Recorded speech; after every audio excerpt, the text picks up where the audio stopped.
Sana TV. Bismillahirrahmanirrahim. Assalamu alaikum warahmatullahi wabarakatuh. Naitwa Al-Akhi Jamil Poli. Tunakukaribisha ndugu yetu mtazamaji, ufuatilie channel yetu ya Sana TV kwa elimu pamoja na vipindi mbalimbali vya kidini. Hapa utapata mawaidha ya mashekhe zetu, utapata pia mimbar za khutba, darsa mbalimbali za hadithi za Bwana Mtume Muhammad sallallahu alayhi wasallam, pamoja na mambo mengi yanayohusu elimu yetu ya dini na maisha kwa ujumla.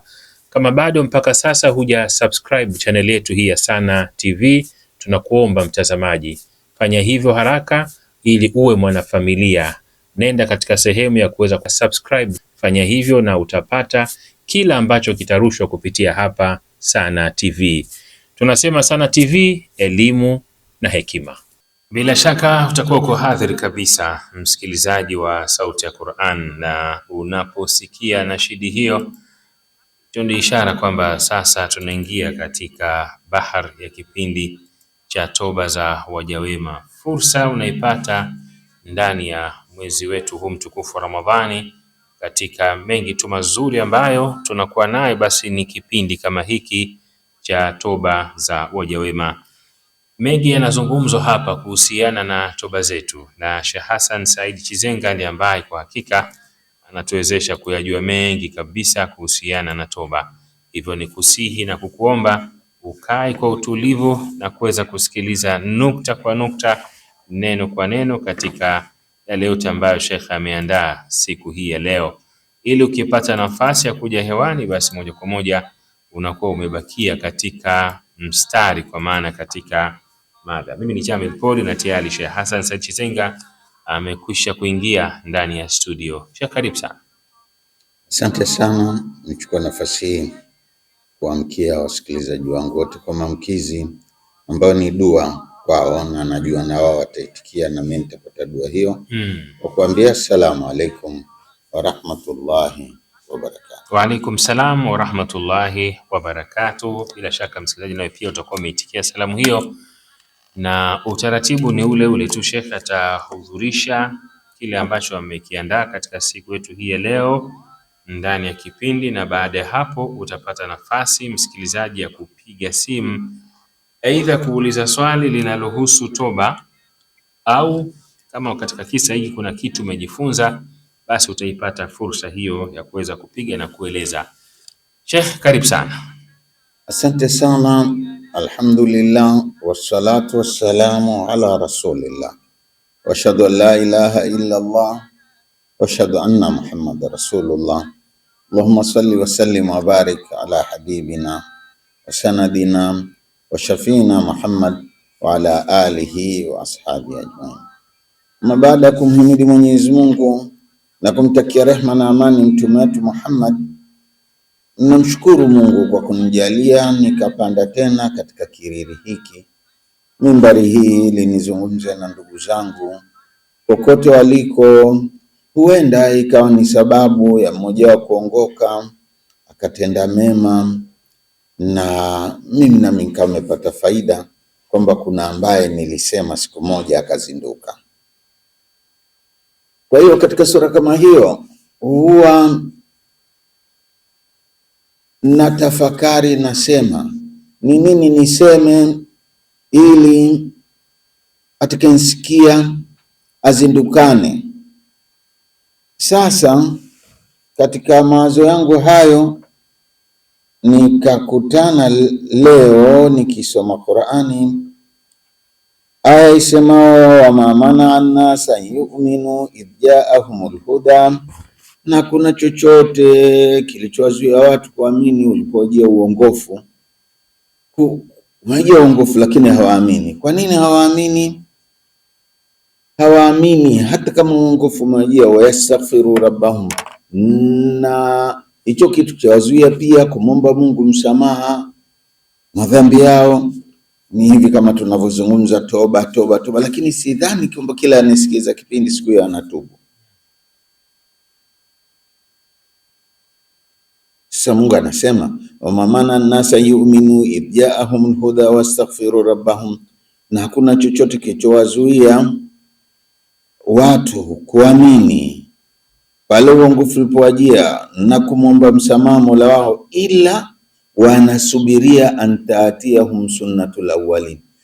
Hawataki kuamini mpaka iwajie yale yaliyowakuta wenzao waliotangulia nyuma. Yakiwajia yale sasa, au pale itakapowashukia adhabu wameona hapo sasa ndio wanaamua kutaka kuamini. Hicho ndicho kinachowazuia, kwa sababu huku kote wakielezwa wanakuwa hawajaadhibiwa, wanakuwa hawajaona waliokuta wenzao waliotangulia mwanzo. Ndio maana wanabaki hawataki kuamini wala hataki kufuata. Aya hii nilipoisoma nikaona ala, kumbe ndio maana hatuamini, kwa sababu hatujaona, hatujasikia na wala hatujaadhibiwa, tukaiona adhabu mbele yetu. Basi ni vizuri wakati mwingine nikiwa na nadi watu watubu, wamwombe Mungu msamahani, waletee picha za wale waliotangulia kabla yao na waliowakuta, waone kama ni wao ndio wamekutana nao, ili pengine wanaweza kaamini. Sasa nitakawaleta leo ni yale ambayo yanafanana kidogo na hivyo. Miongoni mwa mambo ambayo mimi mwenyewe yalinifanya nitafakari mara 2, 3, nikazane zaidi kufanya mema, ni mgonjwa wangu, ndugu yangu wa karibu ambaye aliumwa sana.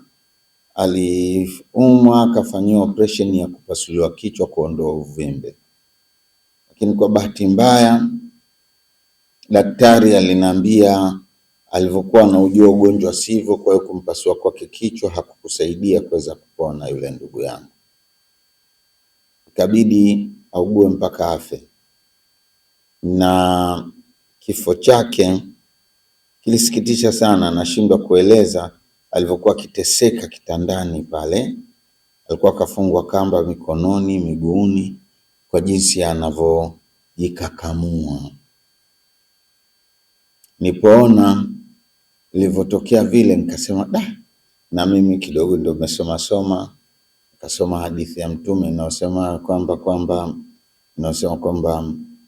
ugonjwa unaompata mtu ni kafara ya dhambi zake. Kwa jinsi nilivyoona ule ugonjwa ulivyokuwa mkubwa, nikasema kwa hivi mgonjwa wangu atakuwa kafutiwa dhambi zake zote, adhabu nzito aliyoipata.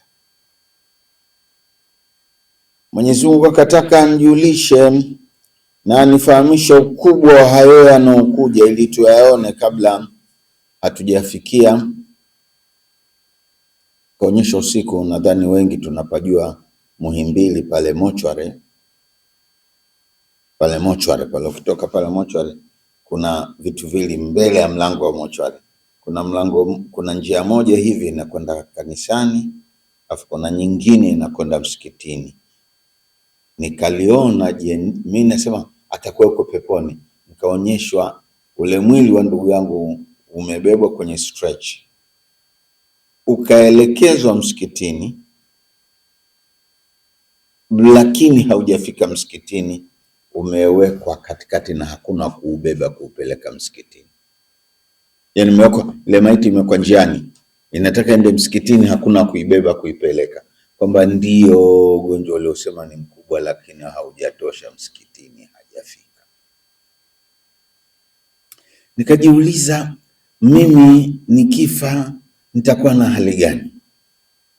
Na leo nakizungumza hiki kwa sababu Mwenyezi Mungu anasema maamana annasa yu'minu, hakuna chochote kilichowazuia watu wasiamini, an yu'minu idh ja'ahumul huda, pale uongofu unapojia, wastaghfiru rabbahum, na wakaomba msamaha. Sasa hawataki hata kuomba msamaha madhambi yao waliotenda, hawataki kwamba Mungu nisamehe mimi nimekosea, hataki kusema mpaka aone kile kilicho wapata wenzao waliotangulia, akakina kumbe ndio hiki. Naomba nitaje hili ili mimi na wewe tuombe msamaha, kwa sababu hiyo adhabu siwezi kusema hapa, nitakuwa nataja mambo ya maiti yaliyomkuta, adhabu aliyopata, lakini eti kumbe hata msikitini hajafika. Mimi na wewe pengine hata mlango wa msikiti hatujauelekea. Kwa nini tusitubu na tukamwomba Mungu msamaha mapema? Na Mungu anasema niombeni nitakusameheni. Kwa nini tunataka tubaki na madudu yetu kama yalivyo? Nitaendelea kutaja vitu kama hivi ili tuogope, tumche Mungu. Kisa cha leo sio hiki nilichokitaja cha ndugu yangu, bali ni kisa cha Imrul Qais al-Kindi, kwa sababu nacho pia kitatufanya tufike tuone yale yaliyowapata wenzetu. Imrul Qais al-Kindi ni mtu mmoja ambaye alikuwa mshairi bingwa wa mashairi, mzuri sana wa misemo, lakini kwa bahati mbaya alikuwa kapotea mno katika beti ambazo zipo ambazo tunazijua, mpaka aliwahi kuwa kwamba mchukua mke wa mtu anakwenda kufanya naye chochote atakacho, alafu yule mtu akisema maneno amtungia mashairi ya kumtukana. Yaghitu ghatita albikri shudda khinaquhu liyaqtulani walmar'u laysa biqattali ayaqtuluni walmashrafi mubaji'i wa masnunatun zurqun ka'aniyabi aghwali. Kisha tembea na mke wa mtu, lakini atamba asema kwamba ye mwenyewe huyu mwanamume akilala akoroma kama vile ng'ombe kakabwa na kamba ya shingo, eti huyo ndio wa kuniua mimi. Na binadamu tangu lini akawa muuaji? Ataniuaje hali ya kwa upanga nao ulionolewa kweli kweli, wa masnuna tunzuru kunkani abi awali. Huyo ndio alikuwa Imrul Qais katika mambo yake. Sasa yasemekana kwamba Imrul Qais alitubu, lakini hili la kutubu lilomfanya Imrul Qais atubu ni lile la kuyaona waliomtangulia mbele waliokutana nayo, na yeye akakutana nao uso kwa uso, ikafanya atubu. Kwa hiyo kwa sababu hiyo leo yafanana na haya mawazo nilikuwa nayo kichwani, yafanana na aya niliyoisoma Suratul Kahfi aya 55. Meona bora ndio kisa cha kutusindikiza leo, ni yangu si kingine, ila ni mimi na wewe tuseme astaghfirullah wa natubu ilaika. Mungu si tukomba msamaha, tusamehe, hatuna ubavu wa kukutana na adhabu zako. Tukumbuke shati za toba nini? Ala, shati ya toba ni kujuta. Kweli mimi najuta, tujute. Je, mwingine nikuacha? Basi na mimi leo mimi naacha yote haya, kukicha asubuhi sifanyi tena yale mambo ambayo nayafanya, na kuazimia kutokurudia. Mungu sirudi, nimejuta kwa sababu najijua nitafika huko alikofikishwa ndugu yake shekhe. Nitakuwa mgeni wa nani? Anasema Imrul Qais, inapokewa na kwamba Imrul Qais kana tarilul musahaba lillahi waladhat, alikuwa ni mwingi wa kuambatana na tamaa za nafsi na mambo matamu ya dunia yanomdanganya mwanadamu. Kathirul wuqufi ala laibi, mwingi wa michezo na mambo ya puo ambayo yanamdanganya mwanadamu. Na si tumefanana naye katika hayo unaosikiliza. Farakiba yauma imma mutabaddiyan au mutasayyida, siku moja akamchukua farasi wake akatoka naye, imma kwa sababu tu ya kuzunguka katika jangwa na mapori, imma mutasayyidan, au katoka kwa ajili ya kutaka kuwinda. Fanqata an ashabi, akawa yumbali na watu wake. Faidha huwa birajulin jalisin kad jamaa idhaman min idhamil mauta wa hiya baina yadayhi yuqallibuha. Katika kutoka kwake huko azunguka huko na huko, Hamad porini huko au jangwani huko, akakutana na mtu. Yule mtu kakusanya mifupa ya watu, mafuvu, mbavu, miundi, mikono, vidole, kavikusanya. Mifupa ya binadamu wengi anayo, achezea ile mifupa, mara achukua fufu aliangalia hivi, mara afanya hivi, mara analirudisha, mara achukua mguu, mara mbavu. Akashangaa Imrul Qais, akamfuata yule mtu. Na Imrul Qais alikuwa mtoto wa mfalme, muelewe, Imrul Qais alikuwa ni mtoto wa mfalme. Kama makisatu ayuha rajul, wewe umepatwa na nini? Mbona mwenda wazimu wewe? Vipi, mbona unachezea mafufu? Una nini? Wama balagha bika ila ma ara min su'il hal, na ni kipi hicho kilichokufanya ni kuone mpaka huko katika hali kama hiyo? Unajua umepauka. Washushu fil jismi, na mwili umekonda. Watawallu wa talwihu launi, na rangi ya mwili wako imebadilika. Walinfirad fi hadha alfalsafa, umekaa peke yako katika hili jambo. Una nini? Kabla siendelea kueleza, nimetaka aya hii inayosema hakuna kinachowazuia watu kuamini pale unapojia uongofu, wala hakuna kinachozuia wao wasiombe msamaha wa dhambi zao, ila wanangojea waone yale aliyowakuta wenzao, nao wayaone hivi kwa macho. Ndio maana tuwazungumzia leo haya. Huenda kwenye kusikia akaamua atubu na afanye istighfar. Si umeshaona sasa wenzako walivyo? Naam. Wewe unangoja nini? Nawe yakini kuwa kamao au na lako jambo ulishishie. Anasema mshairi mmoja, hakuwa Mtume Suleimani maliki insi na ajinani walimtii ukamkhini, ikiwa mwingine wamtendaye. Yani mfalme Suleimani kwa mfalme amiliki watu na majini, ndege anazungumza nao kila kitu. Ulimwengu huu haukumkubali abaki, alikufa akaondoka. Ikiwa ni wewe ambaye mwenzangu mimi ambaye una chumba cha kupanga, Mungu atakufanyaje? Hata nyumba una, kiwanja unapapachua wewe ukipata hicho kiwanja. Sasa wewe fikiri mauti atakufanyaje? Hayakubakishi. Sasa yule mtu kama kuna kipi kilichokufanya wewe jangwani sasa umekaa peke yako bwana, una matatizo gani wewe? Yule mtu akajibu akasema, amma dhalika fali anni ala janahi safarin ba'id. Unaniuliza kwa nini niko hivi? Niko hivi kwa sababu mimi kuna safari mbali inanisubiri. Nafanya haya kwa sababu najiandaa kwa ajili ya safari ndefu sana inanisubiri. Wabi muwakkilani muzijani yahdhuani bi ila manzilin dhanqil mahal. Alafu nikikaa hivi, unajua wewe waone tu, nikigeuka hivi naona kuna watu wawili wananiswaga, wananifukuza, wananipeleka kwenda huko ninakotakiwa kwenda, na mahali penyewe mpafinyu sana ndiko ninakopelekwa. Mudlimul qar, katika shimo lenye giza. Karihul mandhar, la chukiza sana, mtu hapendi kuliangalia. Na safari ya kwenda huko, na nyinyi wasikilizaji wangu na wajulisheni safari yenyewe ni wapi ile shimo la kaburi. Unasemaje leo kama ungeota ndani usiku uko ndani ya kaburi, ungejisikiaje? Ungeona umeota ndoto nzuri? Kwenda na mimi nitakwenda. Hebu tuone tuendako, tuone walikokwenda wenzetu wakafika kukoje, ili huenda tutaamua tuongoke na tutaamua tuache maovu.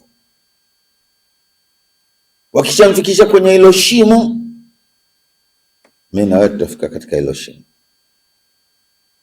Yusallimani ila musahabatil bila, wananiacha nianze kuoza vidole vyangu, uso wangu, kila kitu changu. Wa mujawalatil halka, na nikishafikishwa hapo, majirani zangu ni watu waliokamia. Yani siku utakapokuwa kwenye shimo lako, aliko kando aligongwa na gari, bongo ukamwagika, aliko kushotoni kwako aliumwa na ukimwi mpaka kaisha ngozi juu ya mfupa, alioko huku mwingine huku sijui ni kansa, ndio majirani zako hao.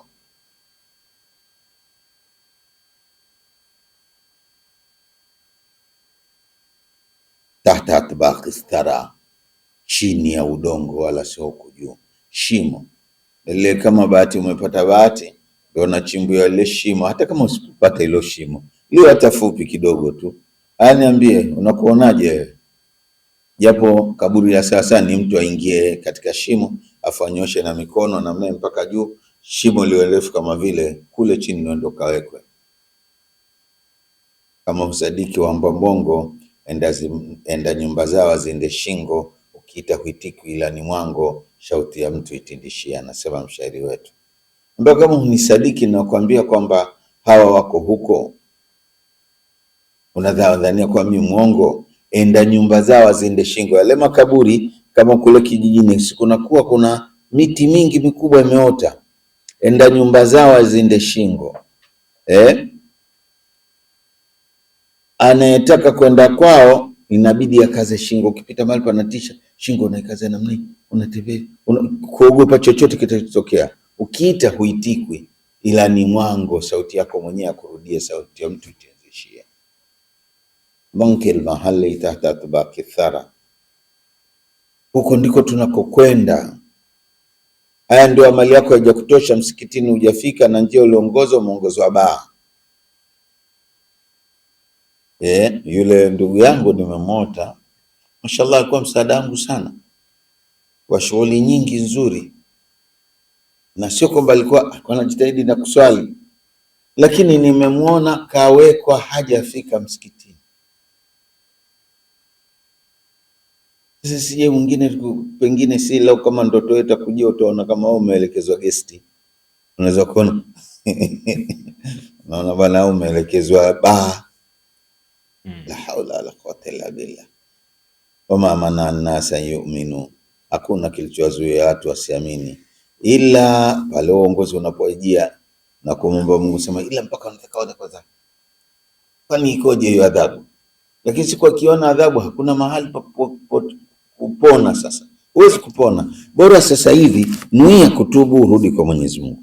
Anasema fala turiktu bidhalika almanzil, huyo mtu ambaye alikuwa anachezea mifupa ya maiti anamjibu Mril Qais, anamwambia lau kama baada ya kufikishwa katika hilo simu ungeachwa tu hilo shimo nimefikishwa sasa, lenye madudu lenye nini linaula mwili wangu, ingeachwa tu kwamba hayo madudu yale mwili wangu mpaka yamalize, alafu basi na mifupa nayo ioze iwe kawaida, ingekuwa jambo zuri. Lakini bwana, sio mwisho wa hapo.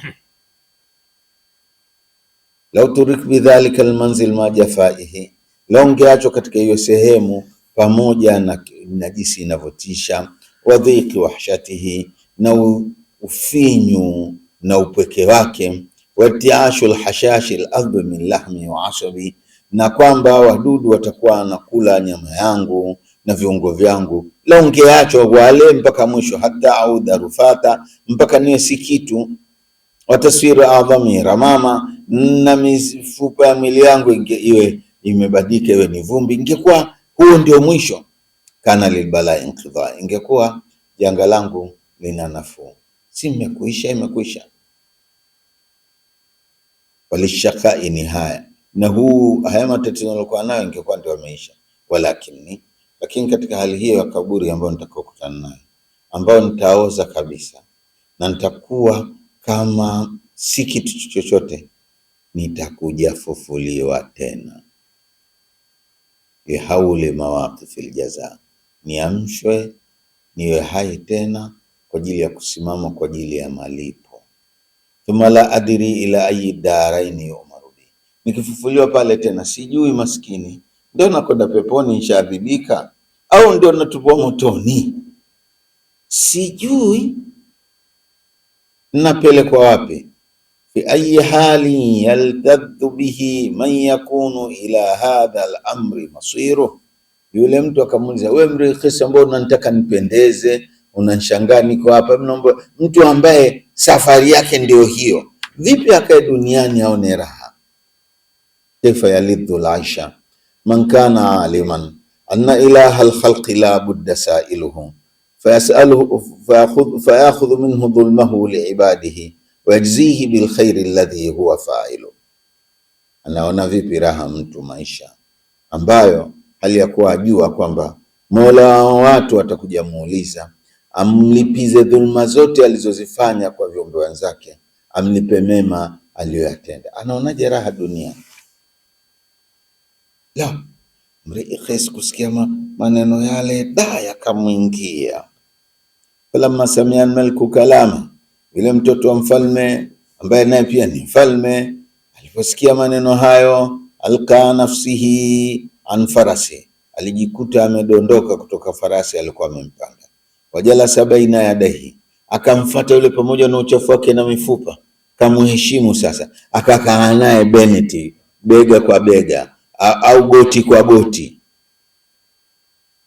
kamwambia ayuha rajul, mtu wewe, lakad kaddara maqaluka alayya safa Aisha, unajua umeniharibia maisha yote, sioni raha tena, hebu nieleze. Wa malaka ishfaqu qalbi, alafu umeunyongesha moyo wangu, sina raha tena maisha. Faida alayya ba'd qawl, hebu rudia maneno yako, maneno mabaya yanatisha, lakini mara hii anauliza, hebu rudie tena nisikie maneno yako. Washrah li dinaka, naomba unifafanulie wewe dini gani? Kwani wewe dini gani? Napenda tuishi hali hii, kwa sababu Mungu kanifichulia siri kwamba watu hawaamini wala hawaombi msamaha mpaka iwaijie mifano wale watangulia. Ndio sababu ya kuyazungumza haya. Naona hawaamini, na mimi nataka muamini, na mimi Mungu ajalie niamini. Mungu naomba, mmewatakia Mungu, nimechagua kisa hiki kwa sababu najua nikiwaambia huenda wakaamini. Naomba mimi usininyime imani. Yule bwana aliposikia yale maneno, akiambia, hebu naomba unirudishie tena, nieleze bwana, nieleze. Angalia maneno mabaya, lakini yakija katika mtindo wake bwana, utasema nataka niyasikilize, niambie. Fala samia maliku kalama alqa nafsi, alafu kasema yule mtu akaongeza, yule mwelezaji alipomwona umeshuka umekaa kwenye 18 zangu, basi akaambia, sasa ngoja nikwambie sasa wewe bwana ambao umeamua sasa hivi unisikilize, mwanzo ulikuwa unaniona chizi, ngoja unisikilize. Ama tara hadhi lati baina da, unaona haya mafuvu niliokuwa nayo mbele yangu, haya mafuvu niliyoshika, hizi mbavu, miundi, umeona? Akaambia ndio, nimeiona. Sasa yote hii usidhanie maiti wa maskini, hiyo sio mifupa ya maskini ambao alikuwa akiamka asubuhi saa 10 kwenda Kariakoo kuhangaika, akirudi hana kitu. Mibichwa yote hii ni ya mafalme waliokuwa wameimiliki dunia. Wakikohoa watu wanadondoka, wanapukutika. Hadhihi idhamun muluk gharatuhum dunya bizukhrufia, hii mabichwa hayo unayoona hapa ni mafuvu ya wafalme ambao walidanganyika na dunia hii ambayo mimi na wewe natudanganya. Wastahwadha ala qulubihim bighururiha, wakawa wamepetuka mipaka na mioyo yao imezidi kuwa misusuavu kwa udanganyifu waliodanganywa na dunia iliyodanganya mpaka kaona kama wataishi milele, wakasahau kwamba wana safari hii ambayo mimi leo naihangaikia. Walhatuhum anitaahubi lihadha almasari, halafu wakawa hawakufanya maandalizi yoyote kwa ajili ya safari hii. Hawakujiandaa kwa ajili ya kaburi, wao wamejiandaa kwa ajili ya dunia tu, wamesahau kwamba wana kaburi linawasubiri. Hatta fajatumul ajal, mpaka vifo vyao vikajia ghafla, pap, kakamata, wakaangamia.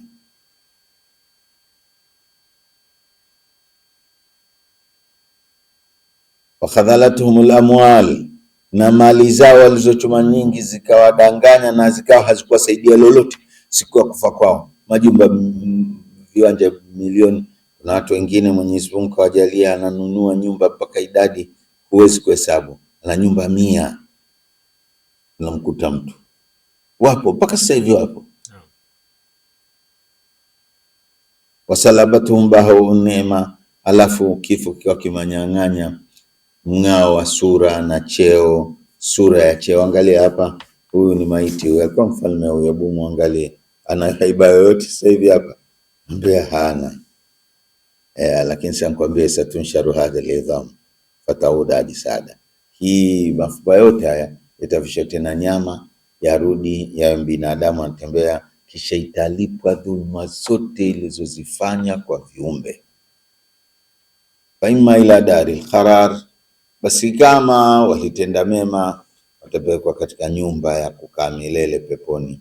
Wa imma ila mahali bawar, au itakwenda kutupa sehemu ya kuangamia moja kwa moja. Hiyo ndio sababu inatufanya tutubu, hiyo ndio sababu inafanya tuombe msamaha. Na wewe utakwenda huko, kama unabisha, piga simu, sema mimi sitokwenda, yani simu utaruhusiwa kupiga pesa, mimi sitakufanya. Basi baada ya kusema yale, Imrul Qais akakamaka, kainamisha kichwa hivyo, anafikiria. Alipokuja kunyanyua kichwa namna hii, akakuta mtu hayupo, alikuwa anazungumza naye hayupo. Falam yura lahu athar, haikupatikana athari yoyote ya yule mtu. Watalahaka ashabul malik, na wale wafuasi wa mfalme wakajikuta wamemtafuta, wamemkuta pale, wakamkuta kadi intaka launu, sura yake imebadilika kawa mwingine, na machozi yanamwagika, yakiisha anakuja mengine. Basi akawa wanauza, umepatwa na nini? Hata kuhadisia hawezi. Kwani kuna nini mfalme wetu? Mfalme, tuambie, si wafuasi wako. Kiwaangalia, nikiwaambia wanasaidia nini hawa?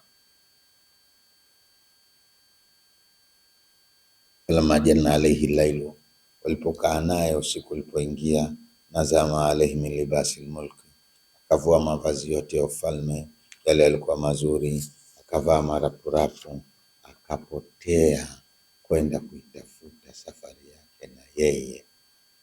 Na kakaa huko kazake kumwabudu Mungu na kutubu na kufanya matendo mema, hakuonekana tena. Hiki ndio kisa cha Imrul Qais ambacho tania kwamba kinaweza kutusaidia.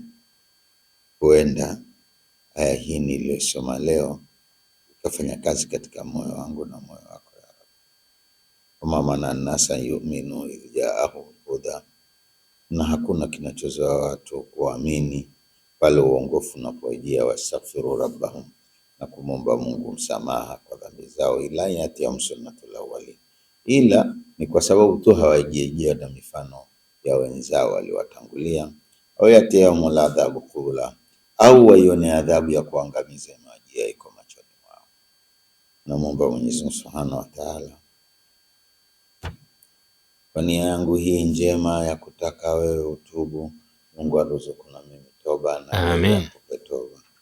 Kwa nia yangu hii ya kutaka wewe uombe msamaha dhambi zako ili Mungu akusamehe akuingize peponi, naomba na mimi pia aruzuku msamaha huo. Kwa nia, kwa kuona kwamba tunasubiriwa na safari ndefu, naona usiku nzungumze maneno haya. Naomba Mungu apokee dua zangu. Asalamu alaykum wa rahmatullahi wa barakatuh. Naam, msikilizaji wa Sauti ya Qur'an, bila shaka tumefuatilia kwa hatua kisa cha leo cha mja mwema huyu Imrul Qais, na yote ambayo yamepita katika mustakbali wa toba yake na matokeo pia ya toba yake.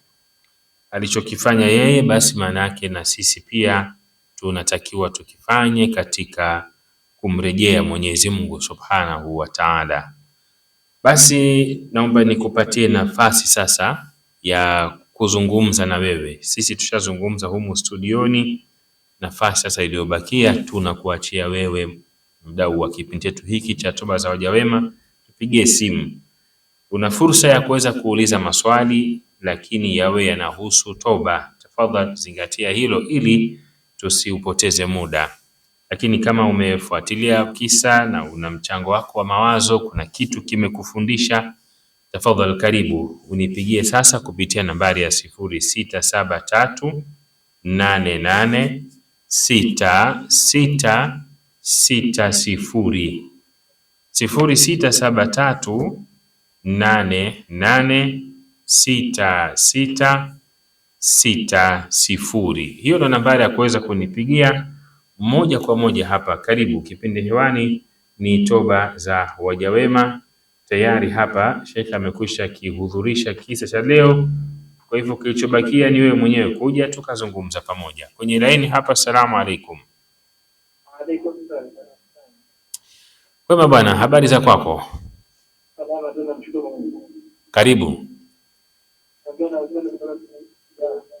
Ndiyo. Swali langu nataka kuuliza katika khilamu laili.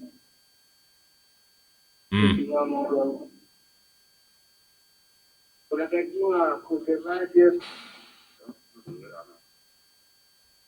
Sawa, swali zuri na Sheikh amelisikia hapa. Basi tusubiri maelekezo mazuri. Nambari ya kupiga ni 0673 886660, 0673 886660. Naam Sheikh, tumemsikia. Naam, tumemsikia na jibu lake ni kwamba kwanza bila shaka zile sharti za toba, nguzo zake anazo, zifate zile, lakini kuna vitu kadhaa vingi vya kuweza kumfanya aweze kufanikiwa. Cha kwanza, ahame mtindo wa maisha aliyokuwa nao mwanzo, alazimisha makusudi awe na mtindo mpya maisha, kwa sababu ule mtindo wa mwanzo ndio uliomfanya maasi yawe ni tabia yake. Abadilishe mtindo, abadilishe marafiki, abadike kila kitu. Inna Allah la yughayyiru ma biqaumin hatta yughayyiru ma bi anfusihim. Mungu hawabadilishi watu yale mambo yao mpaka wenyewe wabadilishe elimu katika nafsi yao. Hiyo moja. Lakini la pili, huoni hapa elimu imemfanya yote alisikiliza, elimu imemshtua kidogo. Hii azidi kukua karibu na elimu na maelezo haya katika maisha yake mapya, awe chini ya ulezi. Mbona tunaambia wengi waje wajiunge nasi kwenye darasa letu hapa la Haramain. Jingine, azidishe mapenzi kwa Mungu, ajilazimishe kumpenda Mungu kwa kuangalia neema zake alizopewa. Mungu amekujalia hivi, Mungu amekujalia hivi. Kwa mfano kama mimi hapa, toba yangu iwe kubwa, sema Mungu amekujalia wewe ndio unasimama kuambia watu wakatubu. Wewe mbona umempa nini Mungu wewe? Nini? Basi vitu kama hivyo vitamsaidia, na mengine zaidi atapata katika darasa letu atakapojiunga. Haya. Kwenye laini hapa, salamu alaikum. Wa alaikum salaam wa rahmatullahi wa barakatuh. Karibu. Alhamdulillah bwana, sijui wewe. Wafanya majukumu Sheikh. Tumekwisha poa. Karibu tafadhali. Hongera sana kwa kazi nzuri mnayofanya. Asante. Tunashukuru bwana. Hongera, nanifurahisha sana. Sawa, lakini pia yakupe sawa. Amin. Shukrani sana kutoka hapo ulipo, baada ya kuwa amekufurahisha, lakini pia yakupe mazingatio ili uweze kusimama katika msitari unaotakiwa. 0673 886660, nambari ya kuweza kupiga ndio hiyo. Karibu. Toba za waja wema ndicho kipindi ambacho kwa sasa unakisikiliza. Kwa hivyo tafadhali, kama una swali lolote linalohusu masala ya toba, naomba ukaribie. Una maoni yoyote kuhusiana na kisa ambacho hiki kimetolewa cha leo, tafadhali karibia. Muda sasa ni wa kwako, kwa hivyo utumie vizuri. Njoo hapa tuweze kubadilishana mawazo, tupate ilmu. 0673 886660, 0673 886660. Nambari ya kuweza kupiga ndio hiyo. Tafadhali karibu sana. Muda nao ukiwa unakwenda hapa, kwa hivyo kama yupo wa kuja kuzungumza, tafadhali akaribie kwenye laini. Salamu alaikum. Mzuri, karibu. Weka simu karibu na mdomo. Nilikuwa nauliza nguzo za toba. Nguzo za toba. Haya, basi kaa kwa utulivu, Sheikh atakusaidia moja baada ya nyingine. Naam Sheikh. Naam, ukita nguzo sharti, yani hivi toba inatengenezwa na mambo yafuatayo. Ndio. Na kubwa zaidi ambalo liko katika toba ni majuto.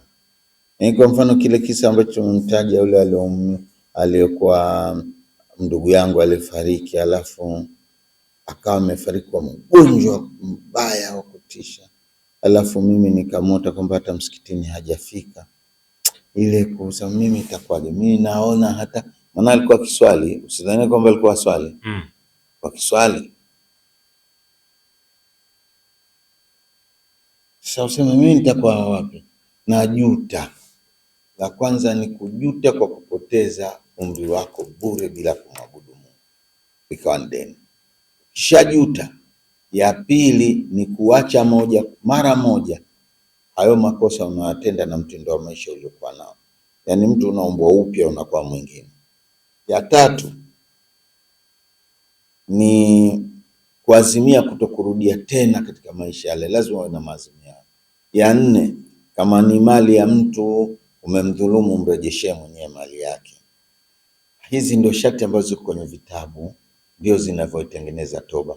Lakini kuna mambo mengine ambayo baada ya kuyakamilisha haya, ili udumu na msingi huu, lazima haya mengine nayo uyafanye, kama vile kuizatiti imani yako zaidi, kwa sababu kilichokufanya ufanye madhambi kwa sababu ulikuwa una imani mwayangu ya ovyo. Kwa hiyo ujenge ile imani kali.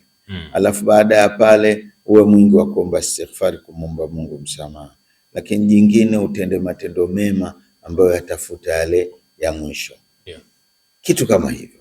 Kwa hiyo kwa sababu ninataja haraka, njoo kwenye darasa inshallah utayapata kwa mapana zaidi na yatakusaidia. Naam, Sheikh Hassan, muda wetu nao kwa hakika umesogea sana. Tunahitimishaje? Hitimisho letu ni mwimbo wa taifa ambao ni wa kuambia watu kila siku tu wimbo huo. Ndio. Toba hizi haziwezi kukaa zikamea mpaka wewe mwenyewe na wewe uwe unadumu kwenye elimu. Naomba kidogo tumsikilize, huyu yupo hewani hapa. Halo? Naam, karibu. Wa alaikum salam wa rahmatullahi wa barakatuh. Naomba kidogo weke simu karibu na mdomo tukusikie vizuri. Ndio.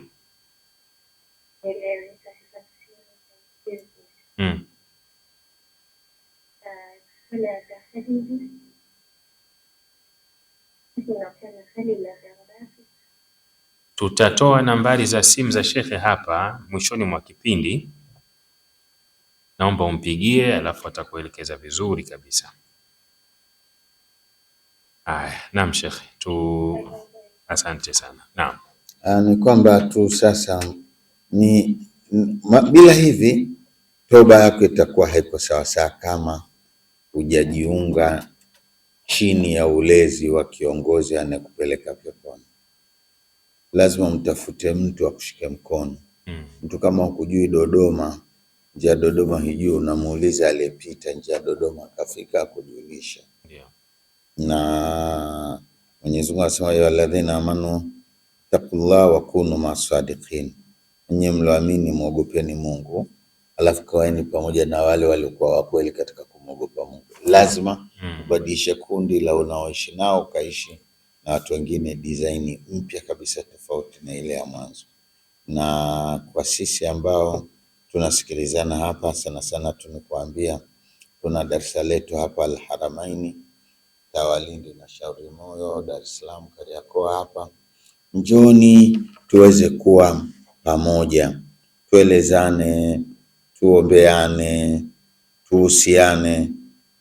Hilo linaweza kukusaidia kuweza kuidumisha toba yako. Kwa hiyo hayo ndio yangu ya kusema. Jumapili tuonane hapa. Jumapili saa 3 asubuhi tuonane Al-Haramain.